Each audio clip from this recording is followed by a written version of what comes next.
Hi guys, it's Aoife from Words of Clover and I'm here today to talk about my July wrap up. So I read 16 books in July. I am doing this a little bit early. It's the 29th of July when I'm doing this, but I am going away tomorrow for a week to Donegal, and I don't think I will be finishing any more books until after July is finished. So I said I might as well do this now and get it up and ready to go. The first book I finished in July was a non-fiction book, and that was Poor by Katrina O'Sullivan. This book is very powerful, very emotional at times, and upsetting and very inspiring, as Katrina kind of talks about her childhood. She grew up in I think it was in Coventry, and the two of her parents, both of them were addicts in terms of drugs, and herself and her siblings grew up in like really dire poverty. They sort of been in like the 80s, and they grew up in this really bad poverty, kind of surrounded by drugs, not like were never really looked after by their parents from the time they were young. Ended up being endangered in many different parts of her life because of her parents' decisions, and then she became a teenage mother eventually and kind of dropped out of education and, you know, kind of went down like the wrong path for herself in terms of her health, in terms of like addiction problems and stuff like that.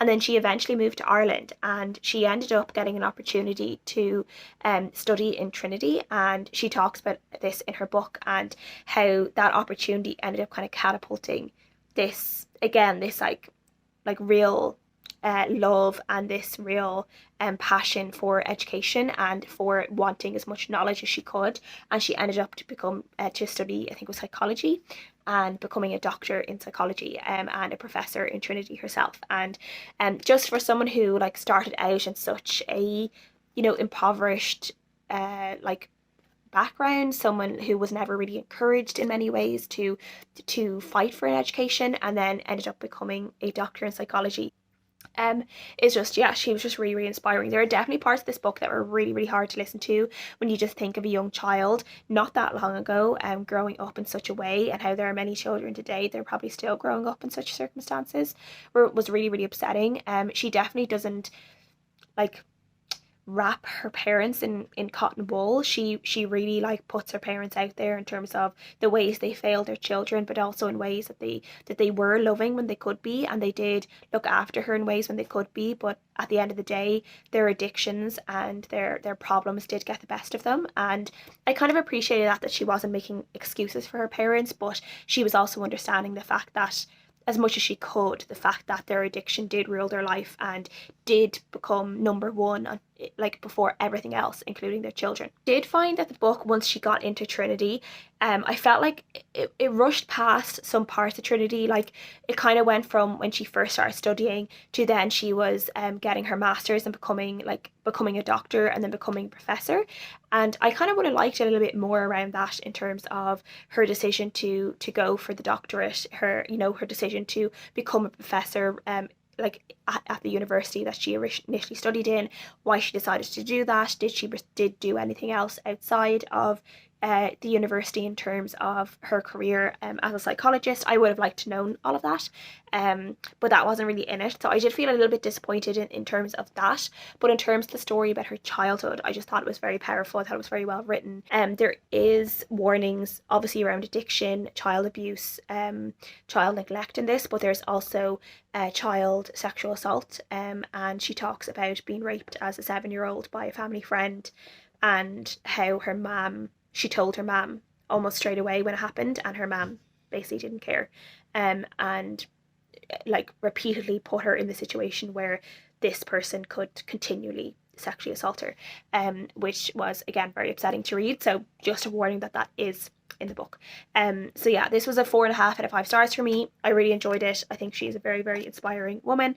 And yeah, next book I read was an audiobook, and that was The Dance Tree by Kiran Millwood Hargrave. This is a book set in the 1500s, and we are following a character who is very heavily pregnant. They are living just on the outskirts of Salzburg in France, and there is this basically kind of weird frenzy that is happening in the city, where these women, particularly these women from more impoverished backgrounds are dancing, and it seems like it's almost as if they've been possessed. They literally will not stop dancing, and our main character learns about this and becomes very, very intrigued about what is happening. And then at the same time, her estranged sister-in-law comes back to the family, and she gets to know her, gets to know why she left in the first place, and kind of starts to know a little bit more about the background of the family that she's been married into for a while, but some secrets she hadn't been privy to yet until the sister-in-law comes back. So we're seeing all of this. We're also seeing the main character's struggles in terms of her pregnancy, in terms of hoping that her baby will survive, as she's had infertility issues. She's miscarried a lot, so there's a lot of discussion in terms of infertility and miscarriage in the book. But I really enjoyed this. I had heard about this kind of like dancing frenzy before, and I'd always heard that like it was a real thing that happened, and I just thought that was really interesting in terms of like how that could start. And I did enjoy this kind of interpretation of what would be happening. These women who had just kind of had enough and just became, I don't know, consumed by something else, that like something outside of them, something more powerful, like something that was like, you know, like a lot of people were feeling, a lot of women were feeling at the same time. And definitely like there's like this kind of real, I guess, I don't know if I'd say feminism as strongly, but there is kind of like, I guess, feminist theme to the dancing in many ways, in terms of what the women were maybe dancing against or dancing for. And yeah, I enjoyed this. I gave it a 4 out of 5 stars. As an audiobook, it was good. And then I also think that Kiran's, like, as her books, I think they're getting stronger with each one she writes. This is the 3rd book I read of hers. The first one I read, I didn't really enjoy. That was The Deathless Girls, and I thought it was a little bit weak. The second one, The Mercies, was really, really good. I really enjoyed that one. And again, this one was very good too, and I enjoyed it a lot. So the next book I read was Karen Slaughter, and that was Fallen by Karen Slaughter. This is the 5th book in the Will Trent series. In this one, we are following something that happens to Will Trent's partner, Faith. She goes home to her mother's house and finds that her mother has disappeared. There are dead men in her mother's house. There's a lot of blood. It seems like something is happening. Her mother is an ex-police police detective as well, or she used to like be in charge of like a drug squad in the police force, and she is retired, but they think maybe something from like a past case like has resurfaced, and that's why her mother is after being kidnapped and potentially harmed in some way. So we see Will Trent working for Faith. Obviously Faith can't work on this case because it's her family. She feels like she might be in danger, her children might be in danger, so she has to stay home. And Will Trent is kind of trying to figure out what happened to her mother, who is behind it, like what could be going on. And it feels like there's a lot of things happening.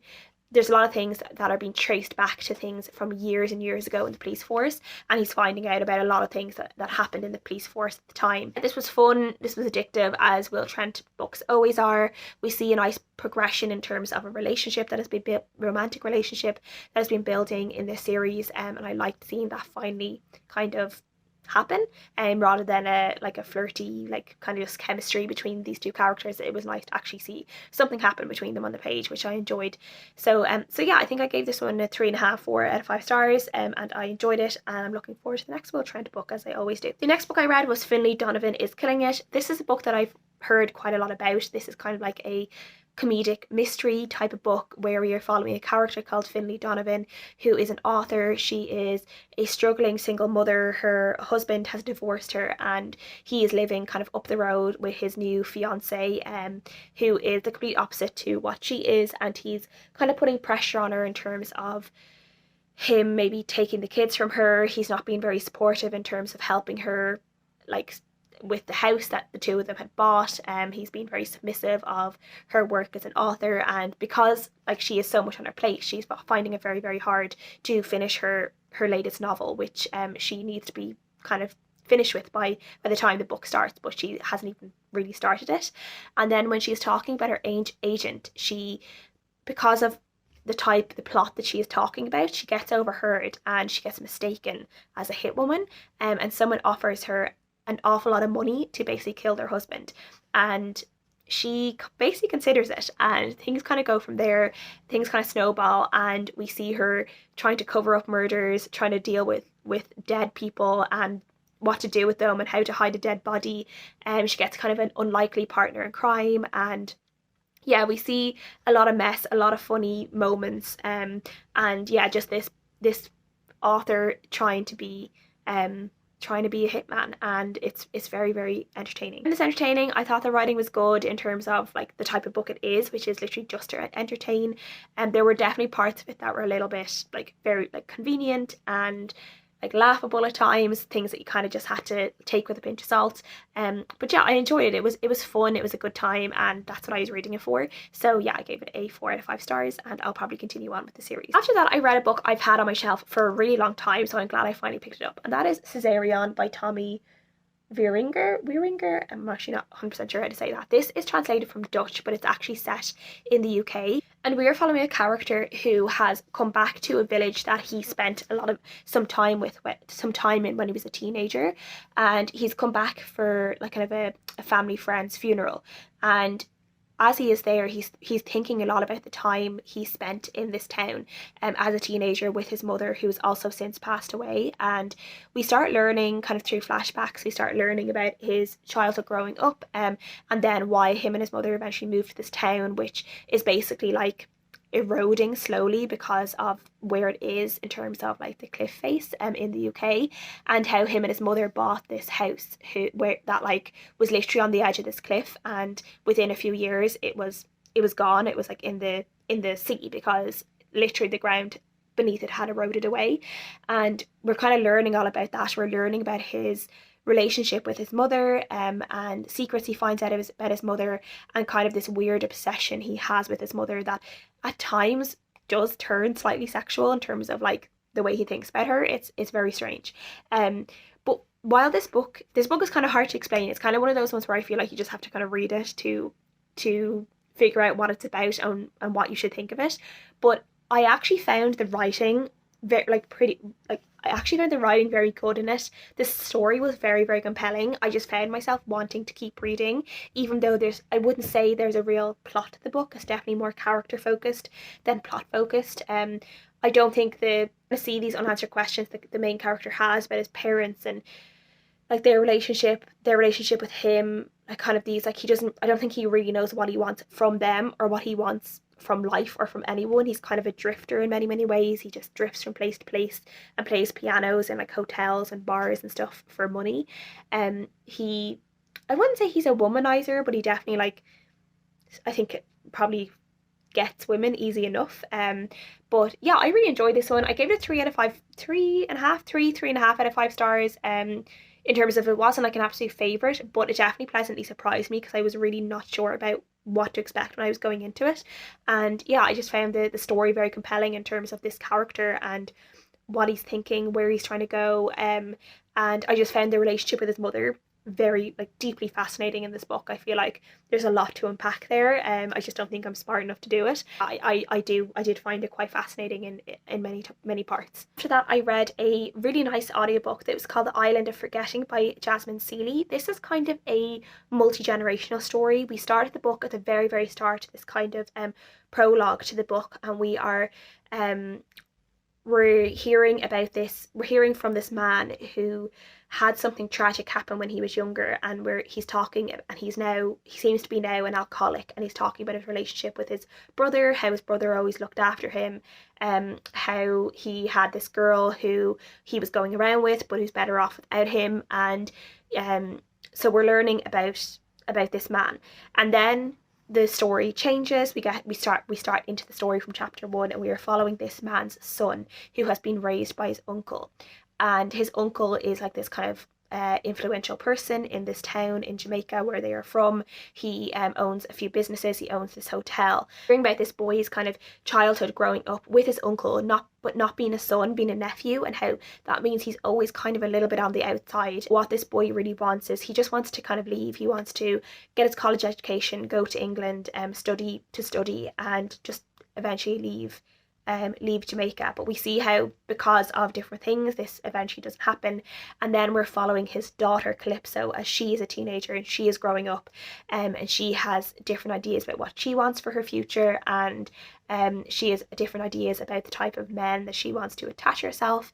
And she's very, very clever, but not necessarily making use of that cleverness in different ways. And the story eventually ends then with Nautilus, who is Calypso's son and Atlas's grandson. And we see Nautilus, who is probably the first character that we're following, who actually loves Jamaica. He wants to stay there. He loves his life there. He loves his friends, but again, he also has his struggles in different ways. He doesn't look like a lot of other people on the island.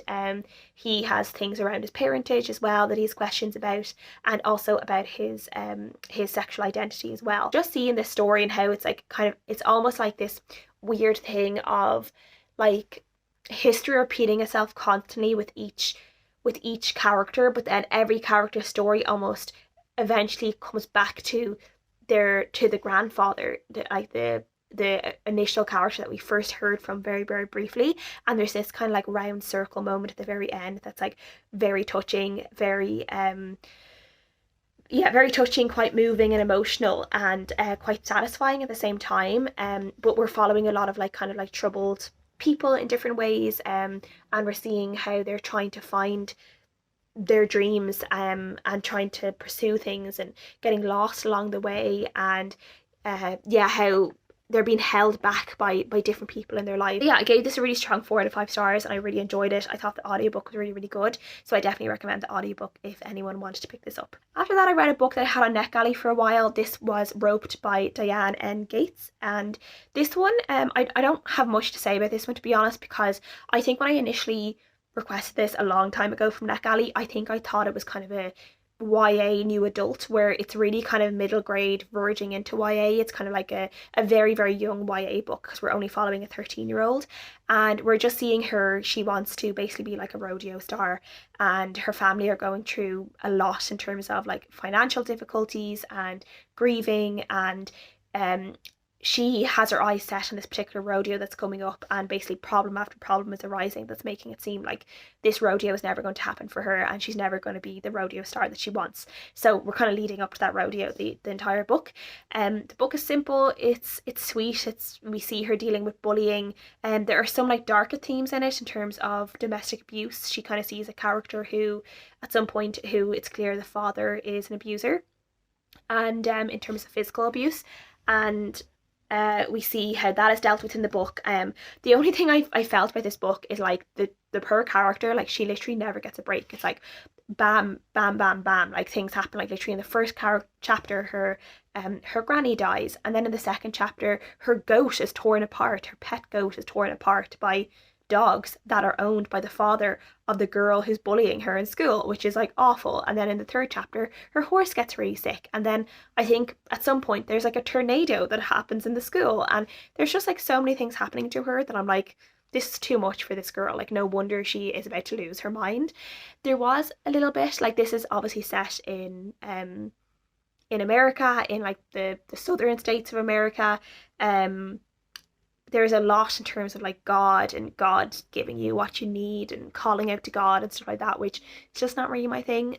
So I got a little bit like sick of that. So yeah, this is fine. It's like 2.5 out of 5 stars. I just wasn't, I think like if you were like a 12 or 13-year-old, you'd probably really like this, but I am not a 12 or 13-year-old. I'm a 31-year-old woman. So yeah, it wasn't a book that aimed at me. Next book I'm going to talk about is actually one that really disappointed me. I talked about this a little bit in my mid-year freakout book tag, and that was The Three of Us, which was on my kind of like most anticipated books of the year at the start of the year. And in this one we are following 3 characters over the course of one night. We are following the wife, the husband, and the wife's best friend, Temmie.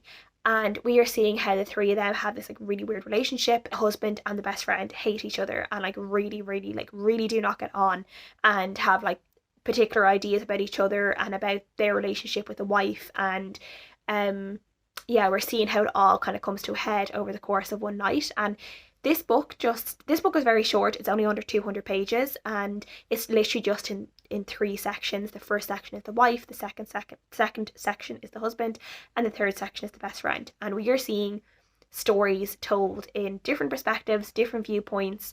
We're seeing different sides of all the relationships with each character, which is interesting. And you think one thing from the wife's perspective, and then you see the husband's side, and you're seeing things from the completely other side of the room, and you're kind of you're seeing how difficult it is for him in terms of how the wife and the best friend, how their relationship is and how damaging it is to like a romantic relationship. Seeing how controlling the best friend is with the wife, and I think you see that all the way through. You also see it in the best friend's viewpoint. You see how she wants to control the wife, and how, you know, she hates the fact that the wife has a husband and has someone else. She thinks that the wife shouldn't be married because when they were like 12 or something, they both said they never wanted to marry and have babies, and now that the wife is thinking about marriage and babies, that is married and she's now thinking about babies, the best friend is having like a conniption about it, because why would you change your mind about something that you thought when you were like 13? Like, that makes no sense. I thought I was going to like this. I thought it would be a really interesting look at friendship and like complicated friendship, but there were just things in this that I think I just found too hard. I think there were parts of the relationship that were so toxic and so controlling that it hit a part of me that just from past experiences that I've had in my life, that it just gave me kind of like some visceral reactions that like I just felt very recoiled a little bit from the book, that I just wasn't enjoying it. I felt very icky when I was reading it because of it, but I think it's also a lot of this is down to like my own personal experiences of things like that. So yeah, I don't think everyone would have that same experience, but I did find the ending a little bit like, it just wasn't very satisfactory. I was like, oh, okay, this is how we're ending, this is okay. So yeah, I just didn't really like this, so I gave it a 2.5 out of 5 stars. I read the 6th Maeve Kerrigan book, which is a like mystery series that I am reading with a detective inspector called Maeve Kerrigan. And in this one, she is investigating a fire that broke out in this like tower block that left 2 people dead, and they're basically looking into how the fire started. And also, one of the people who was found dead was someone who jumped out of the building, and it turns out this guy is like a politician who would never normally be seen at all in this area. Like, his opinions would be the complete opposite to basically everyone else who lives in this area, and it's very strange that he would be in the area at all, and now he's dead there. So they're like, something is up. Why is he dead? There has to be something else going on here. So they start investigating it, and at the same time there has kind of been an ongoing stalker case in this series that Maeve has been dealing with, this guy who has been stalking her for a few books and who kind of keeps reappearing. And this comes to a head in this book, where she finally has kind of like a plan to draw him out and to finally trap him, and we see that play its course as well in the book. I enjoyed this a lot. I just found myself really engaged with it. I just thought the mystery of what was happening in the tower block and the different characters who they were meeting, who lived in the floors that the fire broke out, and they were all very different people, and there was a few of them where like suspects, you were kind of like, yeah, definitely bouncing from character to character in terms of suspecting people. And we're also seeing kind of the relationship between Maeve and her work partner Josh Derwent, who's basically more like, he's kind of like her boss, he'd be senior to her, and we're seeing that play out, as well as he's kind of helping her with the stalker case as well. And there are some moments in this book that are like, it's kind of like a fake moment, but it's like very much laden with this sexual chemistry that was like very juicy to read, but also very like it was annoying because it wasn't going to actually happen between them because it was all fake, but like you would really believe it in the moment because the two of them have this like really great relationship dynamic and this really great chemistry between the two of them that just, yeah, it's just really good on page. So yeah, this was a 4.5 out of 5 stars. I really enjoyed it. The next book I read was an absolute 5 stars. I actually don't have the third book with me because I returned to the library this morning, so I'm going to hold up the first book, and that was Jade Legacy, which is the 3rd book in the Greenbone saga. This is the first book, Jade City, but Jade Legacy is the last book in this series that has basically spanned over 30 years of this. It's like an urban fantasy where you're following this kind of gangster family in this fictional kind of Asian inspired country, and this gangster family are part of these people called Greenbones, which means that they can wear something called jade, which basically gives them special abilities. It makes them more powerful, it makes them faster, it makes them stronger. Through the 3 books there's been this war between the family we are following, which is the No Peak clan, and this other rival clan, which is the Mountains, which is the Mountain clan. And throughout the 3 books, this slow war has been going on between these 2 clans, and again, this comes to a head in this book as the heirs are growing up. Like, the heirs are, you know, children at the start of this book, and by the end of the book, they are like in their like early to late 20s, or mid to late 20s, and even older. And we're seeing how, yeah, like, it's kind of being passed to the next generation, and how the next generation decide that they're going to continue on with the feuds between the 2 clans, and if they're going to like continue it, or if they want to try and put a stop to it. And it's all very interesting. There's a lot of like political things that go on in this book, but in terms of like the world building is just so good. It's so complex, but also like you just understand it. You feel like you know this place. I feel like I could ring up the characters in this book on the phone and just have a chat with them. Like, I feel like I know them. I feel like they're part of my family, because you just get to know them so well. Like, the character building is just extraordinary. It's just so good. I definitely cried at the end of it. I just loved it so much. So it was a clear 5 out of 5 stars for me, and this is probably one of my favourite trilogies of all time now. I just think the writing is phenomenal, and I have to read everything else that Fonda Lee ever writes. After that, I read a very sweet book, non-fiction, called Following Fifi by John Crocker, and this is about John Crocker, who, when he was a pre-med student, he basically signed on, or was chosen to be part of a 6-month research trip in the Gombe forest as part of one of Jane Goodall's teams to study chimpanzees. And he talked about how this 6-month trip was one of the highlights of his life, one of the most amazing things he's ever experienced, and how he used the knowledge and the research that he did on chimpanzees during this trip. He basically used that to help him both in his medical career as he grew older, and also in his own parenting style. So he always used to think about how his favorite chimp, Fifi, he used to follow her and her son Freud, and how she used to parent Freud, and he used a lot of that and a lot of this kind of just basically his observations of kind of chimpanzee parenting. He used that to help him parent his children the way he wanted to. I just thought this book was really like sweet. I really enjoyed learning about John's like his initial trip, then his career, his career as a doctor then, and then his eventual return to the Gombe forest as an older man with his his teenage son, and how special that was for him. So throughout all of this, he talks about his friendship with Jane Goodall and how much of an inspiration she was to him, and what a good friend she has been to him for his whole life, and just how amazing and special he thinks she is. And I just thought that was a really lovely theme that was like throughout the book as well. So I gave this a 4 out of 5 stars. I think there were parts of it that could be a little bit repetitive in terms of like, there's only so many times you could say that like you were inspired by Fifi in terms of your parenting, or you were inspired by Fifi in terms of being a doctor. So that part of it did get repetitive at times, but it just, in terms of like a book about chimpanzees, I just really enjoyed it. And yeah, I was kind of like vaguely jealous that he was able to do this in the first place. So yeah, I just thought it was a really nice book. A really, really good audiobook I read during July was The Adventures of Amina al-Sirafi by Shannon Chakraborty, or S.A. Chakraborty. And this is a book that like a lot of BookTube has been talking about, so I don't think I have too much else to say that other people haven't said.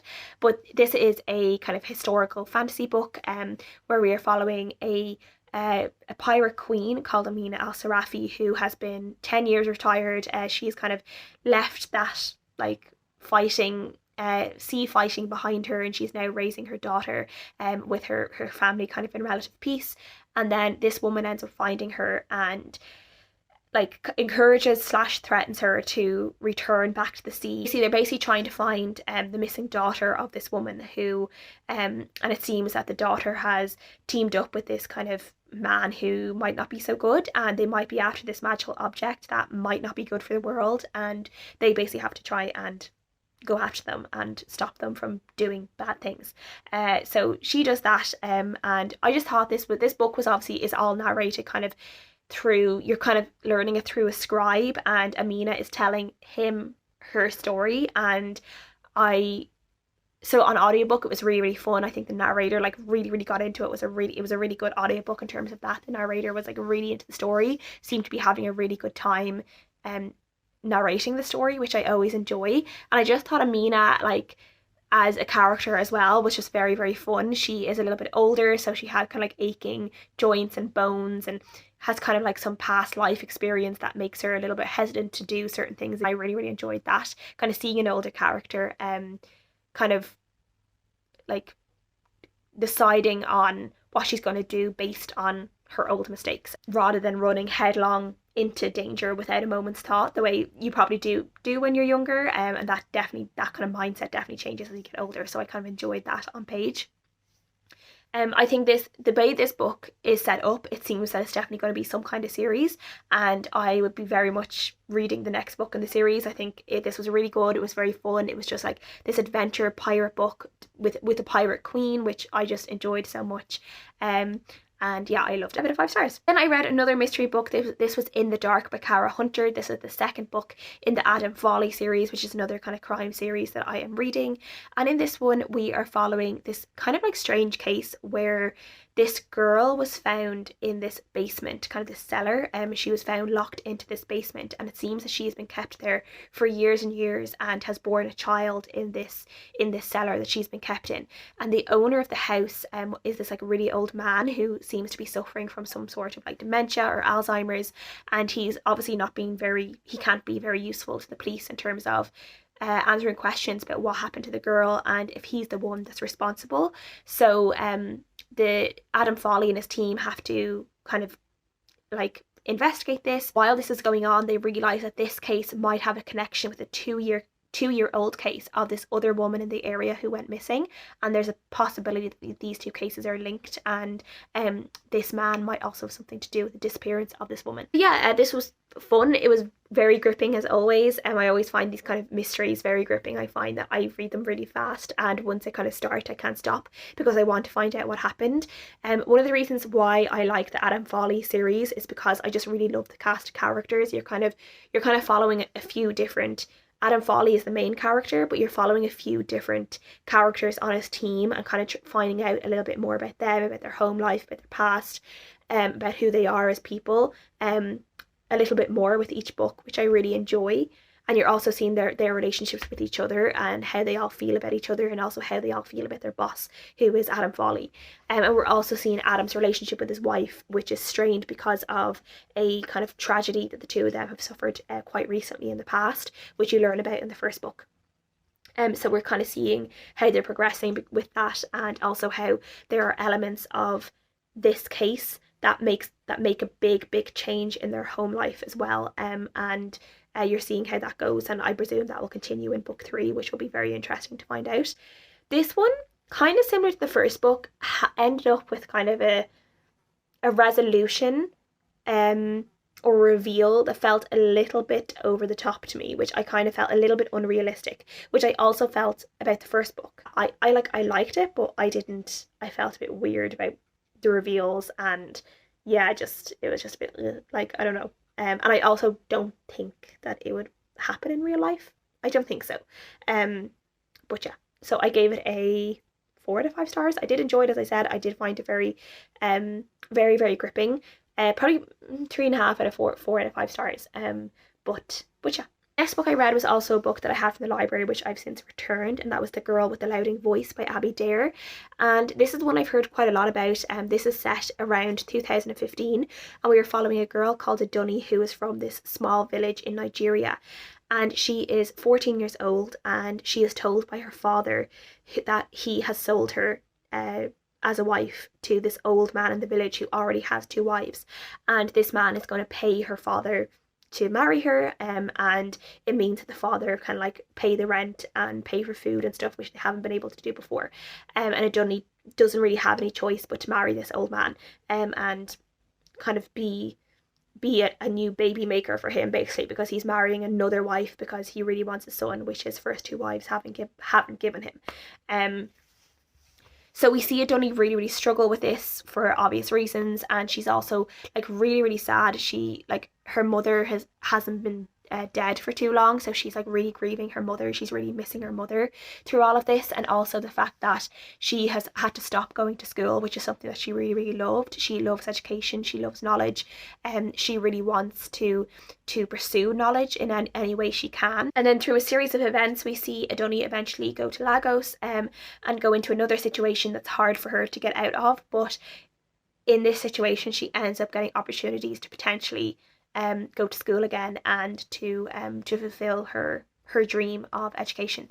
And this book is very like there's nothing subtle about this book. Like, this book is very much like telling you on the page like what you should be feeling about certain things and what themes are of the book, which are obviously like a raising awareness of child marriages or child brides, and also kind of this like modern day slave trade in terms of house girls in Nigeria, and I would presume other countries as well. I think it probably is at times a little bit on the simpler side, but I also just really enjoyed Adunni's story. I think as a character she was brilliant. She is just so strong and so inspiring and so passionate about what she wants to do, and she is not ready to give up her dreams without a fight, which I really appreciate. And yeah, I really liked following her, even though she is in a lot of bad circumstances. It's hard to see her being put through a lot of bad things, but then when she ends up getting this chance, it's just a really like lovely thing for the reader to see her get this chance that she really deserves. And she's a very easy character to root for the entire book.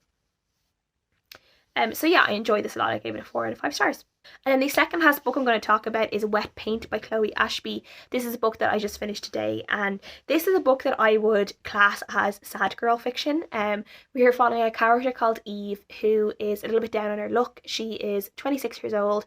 She is working like a variety of jobs, kleptomania, a little bit of kleptomania, has a habit of stealing things that she shouldn't.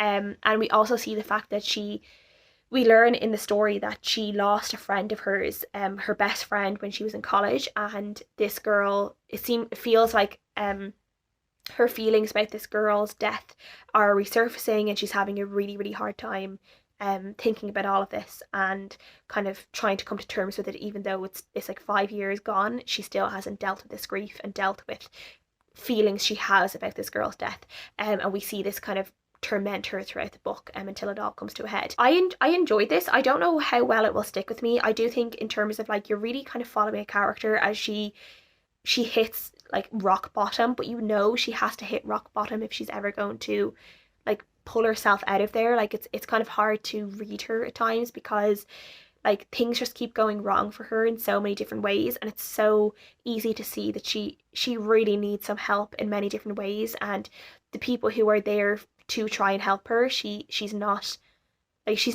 ready to ask for help even though she needs to. And then there are also people who are taking advantage of her in many different ways, which isn't nice to see either.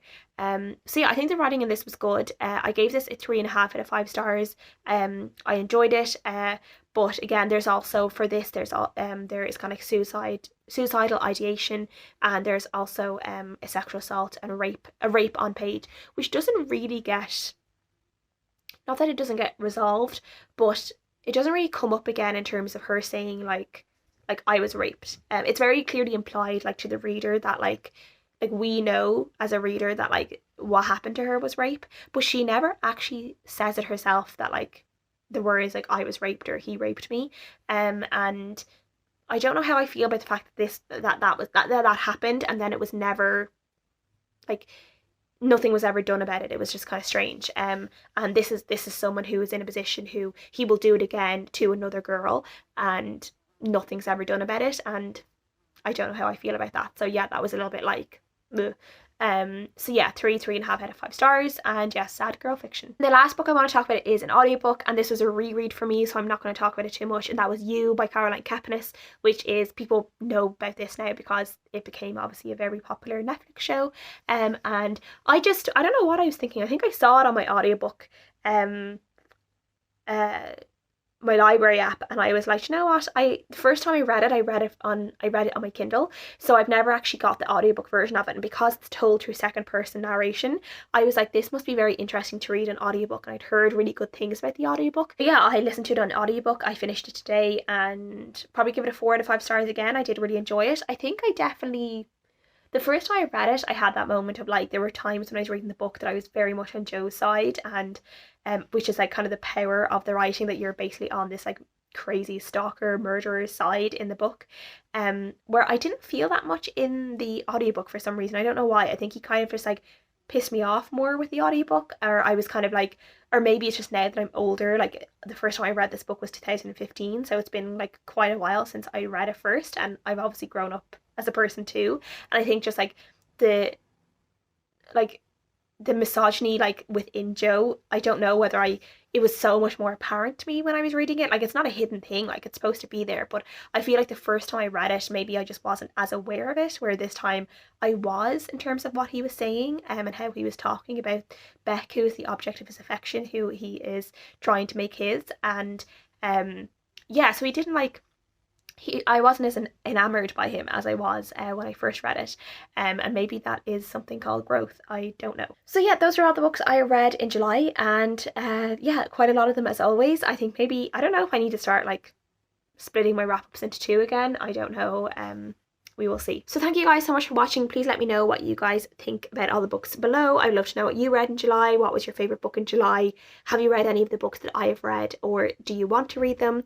And I will see you guys again next time. Bye.